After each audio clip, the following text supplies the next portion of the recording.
अक्का हे कोणतं झाड आहे? हे काय म्हणतात त्या झाडाला? सावली पडते त्याची, ते झाड. आणि तिकडे बदामाचं लावलं ना आपण. आता हे झाडं लावूया आणि झाड जगूया. असे छान छान झाडं लावले का मग सावली पडती आणि छान राहतं झाडं लावलेलं. झाडं लावा, झाडं जगवा, पाणी घाला, रोपं लावा, असे छान छान. त्याला असं आळं करायचं. याला आळं केलं का मग असं पाणी घालायचं, मग ते मोठं होणार, मग आपल्याला ते सावली देणार, हवा देणार. हा छान छान. बघितलं कृष्णा?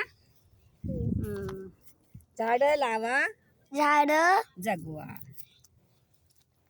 आणि अक्का झाडाने काय भेटतं माहिती? काय नारळ आणि हे भेटत खायला ना. आणि त्यांनी काय भेटतं माहिती का? गवत. गवत नाही, त्यांनी हवा भेटती.